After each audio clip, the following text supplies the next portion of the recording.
Hola queridos amigos, ¿qué tal? ¿Cómo estáis? El vídeo de hoy es uno de los más importantes del curso.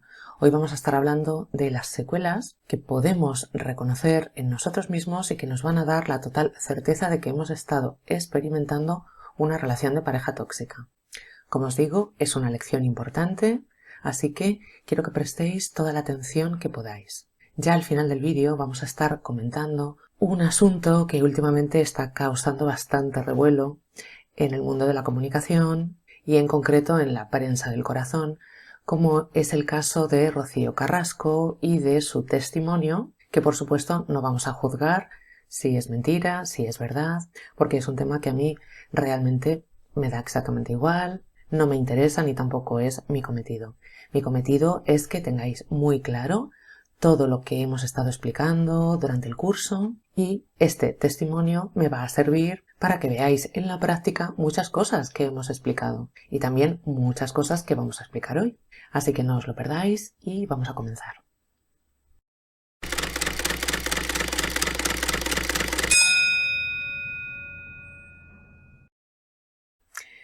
Pues bien, amigos, ya estamos aquí para comenzar la que yo creo que es una de las lecciones más importantes del curso. ¿Por qué? Pues porque hasta ahora hemos estado hablando del comportamiento de las personas tóxicas que podíamos tener a nuestro lado o no. Y quizás la observación del comportamiento del otro siempre podemos disculparla, siempre podemos esconderla, pero aquí ya estamos cambiando el foco. Ya no estamos mirando hacia el otro, sino que ya estamos mirando hacia nosotros mismos, al modo en que pensamos, al modo en que nos sentimos, al modo en que nos comportamos. Y aunque también podemos estar evitando el mirarnos, estaréis de acuerdo conmigo en que es bastante más difícil. De todo lo que vamos a explicar hoy, en algo te vas a reconocer. No digo que no sea doloroso, pero sin duda es súper importante, porque cuando eres capaz de reconocer en ti, si no todas, algunas de las características que hoy vamos a estar explicando, es irremediable que comiences a pedir ayuda. Por eso es tan importante la lección de hoy. Entonces, vamos a estar hablando de distintos tipos de secuelas, porque como ya hemos explicado en más de un vídeo, nos vamos a encontrar con grados también dentro de las personas tóxicas y lógicamente las secuelas no van a ser las mismas. Por ejemplo, en el caso del narcisista nos podemos encontrar desde un caso más leve, por ejemplo, desde una persona quizás con un poco de egocentrismo y con algún rasgo de narcisismo, hasta el caso más grave, que podría consistir en un narcisista perverso o incluso ya estaríamos hablando también de un psicópata integrado. Entonces no es lo mismo haber experimentado una relación con una persona egocéntrica con algún rasgo narcisista que obviamente haber experimentado una relación con un psicópata. Por eso he querido dividir las secuelas en leves, moderadas y graves. Así que bueno, sin más dilación, vamos a comenzar. Empezamos con las leves, ¿vale? Lo más importante y lo que siempre he dicho en este curso, en el de la web, es que cuando se experimenta una relación tóxica siempre va a haber una confusión durante, pero también después. No vamos a tener muy claro ni qué está pasando cuando estamos experimentando la relación y, por supuesto, después tampoco lo vamos a tener muy claro. Aquí ha pasado algo raro, pero no sabes exactamente qué ha sido. Todo esto, por supuesto, va a generar muchísima inseguridad dentro de ti.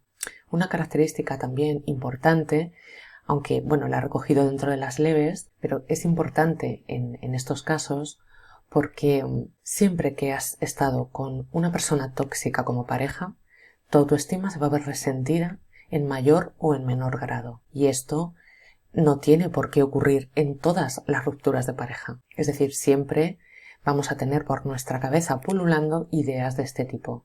No soy suficiente, no he sido suficiente para el otro, para la otra, no he sido capaz de hacer que esta relación funcione, no he sido capaz de hacer que esto cambie. Es decir, siempre va a haber ahí un diálogo interno como de minusvalía, ¿no? Con respecto a esa persona o con respecto a la relación de pareja. Esto no tiene por qué suceder cuando siempre y en todos los casos cuando hay una ruptura de pareja, ¿de acuerdo? El desamor, bueno, el desamor sí que nos puede ocurrir en cualquier tipo de ruptura, ¿vale? En este caso también, ¿Por qué? Porque tampoco tenemos claro si lo que hemos sentido es amor, si verdaderamente la otra persona nos quería o no nos quería. Entonces, bueno, en principio ese sentimiento de desamor también va a estar ahí en este caso, ¿vale? Pero hay una cuestión que también podemos diferenciar entre una ruptura de una pareja que no ha funcionado y punto, a la ruptura con una persona tóxica. Siempre va a haber en ti un sentimiento de culpa, de que algo has hecho mal tú. Y esto sí es característico de haber experimentado una relación tóxica. La dependencia. En una relación tóxica siempre va a existir un apego tóxico. Puede ser un apego ansioso o de cualquier otro tipo, pero el caso es que siempre ha habido ahí un apego que no ha sido muy sano. Por lo tanto, es frecuente que después de haber dejado esa relación tengamos como esos deseos irrefrenables de volver a estar con esa persona. Por lo tanto, se genera como, bueno, pues ese mono, ese síndrome de abstinencia. No puedo estar sin ella, no voy a ser capaz, mi vida no tiene sentido sin esa persona. Y fijaos que si ya nos ponemos en el caso de que se haya producido una ruptura, ¿vale? Por eso estamos hablando de secuelas, es decir, contamos con que ya no estamos dentro de esa relación. Y sin embargo, vamos a sentir que necesitamos a esa persona. Cuando una parte de nuestra mente sabe que ahí ha habido algo que no nos ha cuadrado mucho y que no era una relación muy sana. Por eso estamos hablando del mono, ¿no? Por ejemplo, a un drogadicto le ocurre esto, sabe que esa sustancia está siendo perjudicial y sin embargo la necesita. Entonces esto es lo que vamos a experimentar. Apatía, desmotivación, pérdida de ilusión por la vida, tristeza, ¿vale? Esto también se puede dar en una ruptura de pareja en la que no haya habido un vínculo tóxico, ¿vale? Pero por supuesto cuando lo ha habido también. Cuestión que resulta bastante contradictoria como estábamos hablando antes, porque en realidad cuando tú dejas una relación que te hace sufrir, lo que deberías de sentir en condiciones normales sería alivio, pero el vínculo tóxico genera este tipo de emociones. El aislamiento también se va a producir y aquí, bueno, estamos hablando de secuelas leves, por lo tanto, aquí no estamos hablando de un aislamiento que la persona tóxica ha organizado en nuestra vida, ¿vale? Sino de un aislamiento voluntario. ¿Por qué? Pues porque no estás bien. Ya no estamos hablando de que como has tenido una ruptura de pareja estás triste, estás un poco deprimido, es decir, estás en proceso de duelo. ¿Vale? No estamos hablando de un duelo normal. Estamos hablando de que hay muchísima confusión, de que hay muchas cosas que no tienes claras en tu mente. Y cuando uno cuando no tiene la mente clarificada, no le apetece hablar con los demás, no le apetece estar con los demás, porque ni siquiera tú mismo vas a tener tus propios argumentos en claro como para compartirlos. Entonces es bastante frecuente que no te apetezca quedar con nadie ni estar con nadie. Simplemente te quedas ahí como en un estado como de un poco de, incluso hasta de shock, ¿no? De decir, ¿qué hago ahora, no? ¿Qué está pasando? ¿Qué ha pasado? ¿Qué? Entonces, durante un tiempo sí puede ser que entres un poquito en aislamiento, en soledad, ¿no? Para un poco aclararte, para aclarar tus ideas. En los casos más moderados, es decir, que ya nos encontramos personas tóxicas en las que ya el grado de manipulación es elevado, ¿vale? A todo lo anterior, es decir, aquí no es decir que no se produce lo anterior y ahora se produce solo esto, ¿no? Sino que aquí vamos sumando, ¿no? Sumando síntomas, sumando secuelas, ¿vale? Entonces, a todo lo anterior vamos a sumar el miedo. Por supuesto, en los meses posteriores a esta ruptura, no vas a querer ni oír hablar de buscar una nueva relación. Vas a estar con 8000 corazas, ¿vale? Mirando para todos lados, incluso con desconfianza. Y ya en casos un poquito más graves, este miedo, esta evitación, se puede producir durante años. Todo esto puede ser consecuencia de la falta de información, es decir, que no hayamos resuelto esa confusión inicial del qué ha pasado aquí y como eso sigue sin resolver, no tenemos una información clara y todo esto deriva en una serie de conclusiones que ya se están transformando en nuestra mente en creencias establecidas y firmes. Soy incapaz de crear una pareja, el amor es un horror, el amor no existe, todas las mujeres son, todos los hombres son. Es decir, esa falta de resolución nos va a hacer caer en creencias que no nos van a beneficiar en absoluto. Por lo tanto, claro, si nosotros instalamos estas creencias, claro que nos va a dar miedo volver a repetir el patrón. Vamos a tener miedo de encontrarnos con otra persona de estas características, o incluso le podemos coger miedo al compromiso, miedo al amor. Es frecuente también la negación de lo que ha ocurrido. ¿Cómo podemos negar lo que ha ocurrido? Cuando empezamos a recordar los eventos más positivos, cuando empezamos a olvidar lo negativo y empezamos con disculpas sobre el comportamiento de la otra persona hacia nosotros. Claro, si olvidamos lo negativo, podemos disculpar perfectamente todo lo que el otro nos hizo, todo lo que el otro hizo. Entonces podemos incluso llegar a pensar que no ha sido para tanto. Yo realmente esto lo he visto bastante en mi consulta. Entonces, claro, mis ojos como dos huevos duros, ¿cómo que no es para tanto?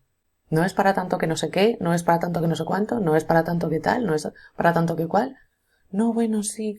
Oye, vamos a ver, quitémonos la venda. Porque es que si no nos quitamos la venda, no podemos solucionar esto. Es imposible. Pero todo esto obedece, como ya hemos explicado en otros vídeos, a esa disonancia cognitiva. Acordaos que la disonancia cognitiva aparece cuando en nuestra mente hay dos argumentos o dos informaciones que son totalmente contrarias la una de la otra. Es decir, por un lado, tenemos una información de dolor, sufrimiento, de que efectivamente ha existido algo feo ahí. Incluso hasta podemos llegar a vislumbrar que nos han manipulado, que nos han engañado, bla, bla, bla, bla. Pero hay otra parte que son los buenos recuerdos, sobre todo la etapa del comienzo de la relación, el que tú hayas querido permanecer en la relación. Entonces tenemos que elegir un argumento de los dos, porque los dos a la vez no pueden coexistir en nuestra mente. No puede coexistir en nuestra mente una relación horrible con una relación fantástica. Entonces tenemos que elegir, y muchas veces es tan doloroso darnos cuenta de que nos hemos equivocado que preferimos elegir la versión de la relación fantástica y justificar por qué hemos estado ahí. De ahí el no es para tanto, las disculpas hacia el otro, en el fondo me quiere, en el fondo no es tan malo, el recordar los sucesos aislados, súper aislados, más positivos, porque necesitamos una congruencia. Necesitamos ser congruentes con lo que hacemos. Entonces, yo necesito de algún modo disculpar todo lo que ha ocurrido, también para disculparme a mí mismo el haber permanecido con una persona así. Por supuesto, una secuela, como hemos visto antes, es la autoconfianza. Hay una pérdida importante de autoestima, de autoconfianza, ese estado de alerta, ¿no? Ese miedo que se nos queda. Entonces, todo esto ocasiona una sensación de pérdida de control. No voy a poder evitarlo, me va a volver a pasar, ¿qué puedo hacer yo para controlar todo esto, ¿no? Controlar, entre comillas. Y todo esto nos lleva a lo que también explicamos en su día, que es la indefensión aprendida, ¿vale? Cuando a una persona se la maltrata sistemáticamente, se la castiga, se la anula, de algún modo va aprendiendo poco a poco que no puede defenderse. Y esto llega a convertirse también en una secuela. No puedo defenderme. Haga lo que haga, me va a dar igual. No tengo herramientas. Y todo esto, lógicamente, destruye nuestra autoconfianza. También nos encontramos con ansiedad y trastornos compulsivos, ¿no? La ansiedad, bueno, pues lógicamente nuestro organismo está un poquito más activado de lo normal, ¿no? Por toda esta falta de confianza, por este estado de alerta, por ese posible miedo. Todo esto nos va a generar un poquito de ansiedad y esta ansiedad podemos querer taparla con comportamientos compulsivos.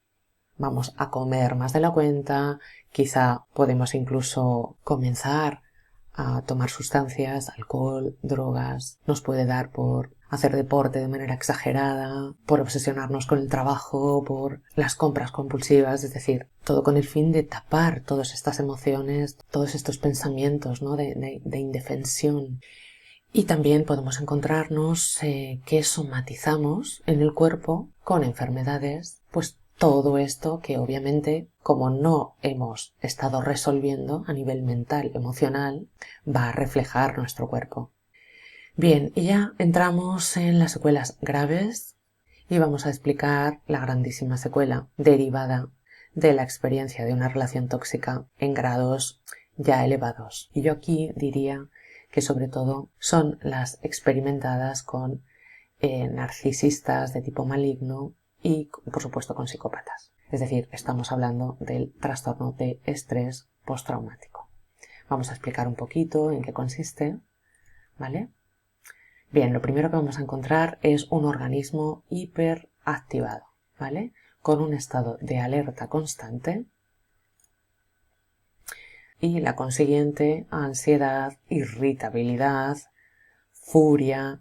Todo esto, claro, va a suponer un grandísimo trastorno del sueño. Nuestro sistema nervioso hiperactivado va a tener una consecuencia directa en la calidad del sueño. La calidad del sueño siempre es un síntoma importante porque es un gran indicador del grado de estrés que está viviendo la persona. Entonces, en este estado orgánico, estas personas van a reaccionar con sobresalto hacia un montón de situaciones que en condiciones normales, bueno, pues no serían tan reactivas. También existe una reacción de miedo ante situaciones que antes no se las producían. Ni que decir tiene que nos vamos a encontrar con grandes dificultades en la concentración. Otros síntomas son los recuerdos angustiosos, ¿vale? El revivir los acontecimientos una y otra vez.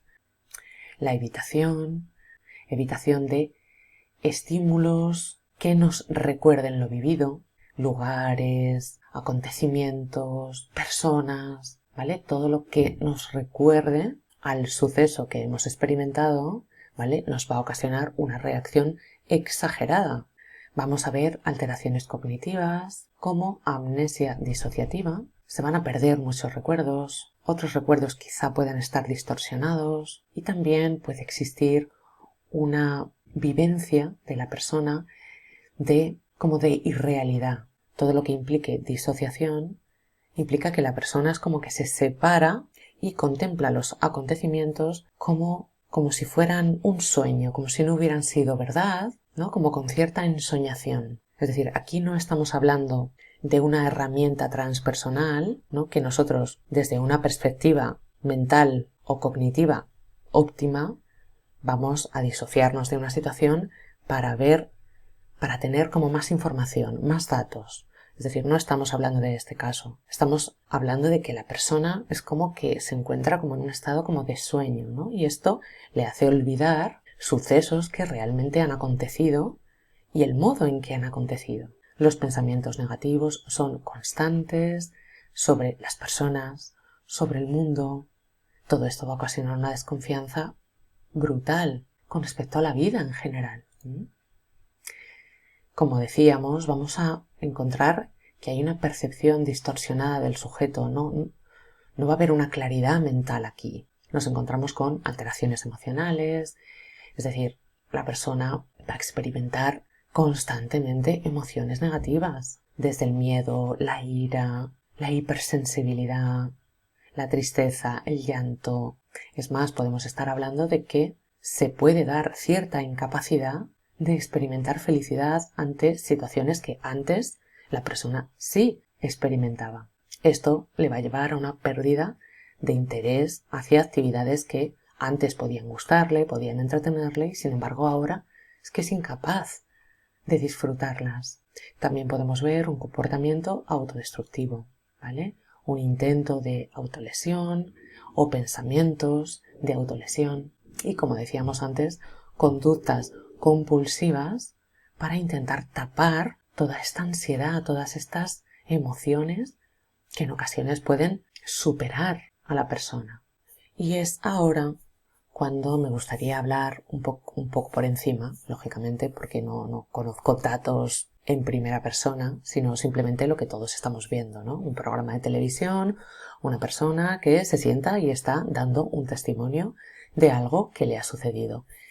Como explicaba al principio del vídeo, yo no voy a entrar si es verdad, si es mentira, si está diciendo la verdad o no. No es un tema que a mí me corresponda juzgar, pero os recomiendo que lo veáis si es que no lo habéis visto, porque la narración de todo ese testimonio, desde los inicios hasta el día de hoy, es que es como poner en palabras, con un caso práctico, todo lo que hemos estado explicando en las lecciones del narcisista. Todo este principio que cuenta Rocío de cuento de hadas, de rebelarse contra el mundo para vivir esa historia de amor, pues es muy típica de los comienzos de una relación con un narcisista.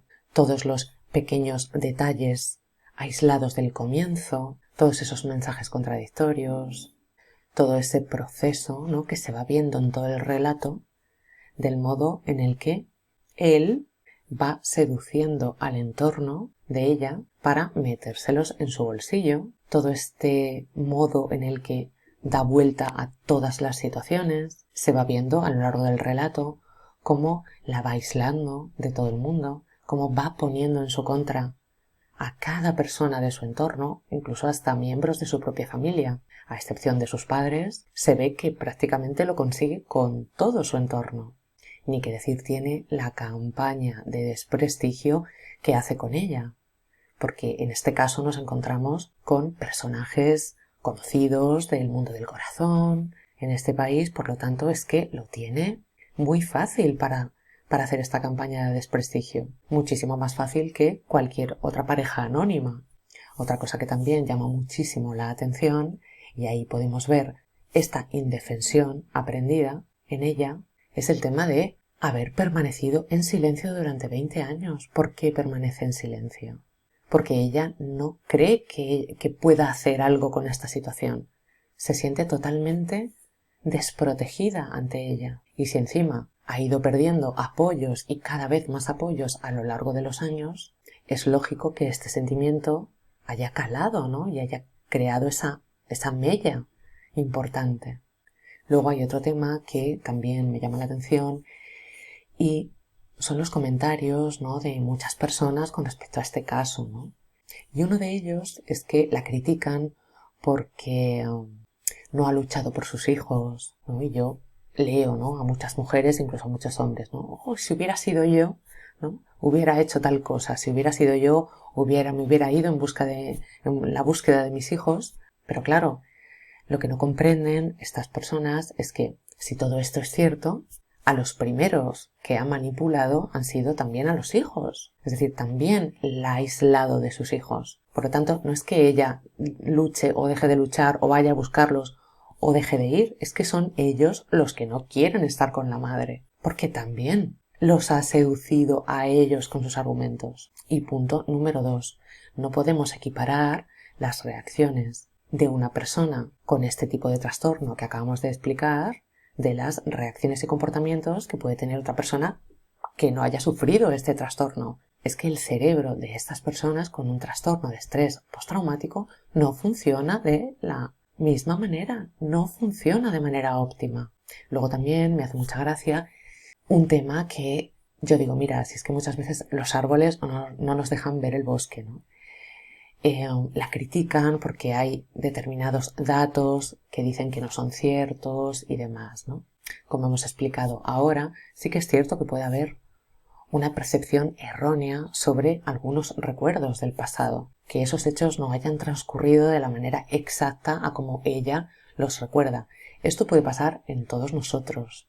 Nuestra memoria no es infalible e incluso podemos crear recuerdos falsos. Si os interesa este tema, puedo hacer un vídeo explicándolo.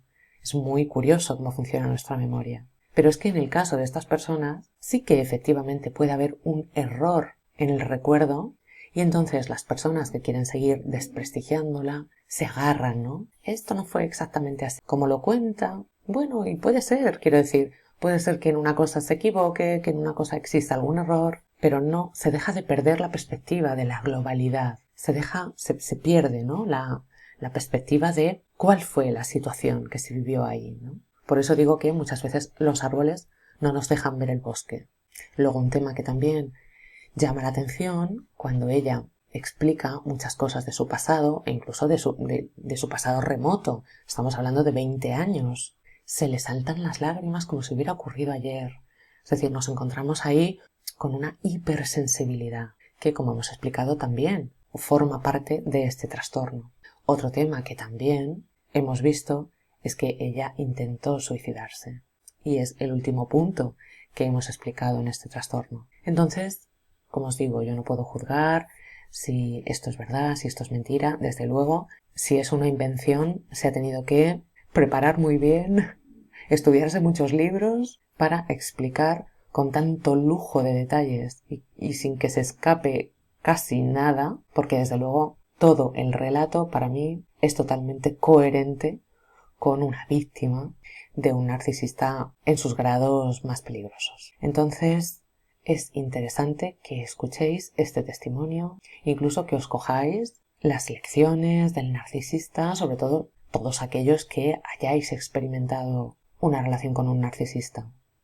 Cogeos el curso desde la primera lección, cogeos ese documental, porque os va a servir muchísimo para ver muchísimo más claro, para reconocer en vosotros mismos todos esos síntomas, todas esas secuelas e incluso también y probablemente muchas partes de la historia que esta chica está contando. A los que no sepáis dónde encontrarlo, os dejo en la cajita de información el enlace directo a la web de Telecinco para que podáis ver todos los capítulos. Es bastante interesante verlo. Yo particularmente me alegro de que todo esto, si es cierto, haya salido a la luz. Primero por ella misma, porque creo que puede ser bastante sanador para ella. Y segundo, para dar voz a esta situación, que ha sido y es mi propósito con todos estos vídeos que os he estado mostrando todas estas semanas. Esto existe y es muy importante que se sepa, porque como veis, el no tener la información va a hacer que esa víctima caiga en picado y sea muy, muy, muy difícil esa recuperación. Y nada más por hoy, queridos amigos. La semana que viene continuaremos con nuestro curso y vamos a hablar de un tema que considero también muy interesante para vosotros. ¿Por qué me involucro o por qué me he involucrado con una persona tóxica de estas características?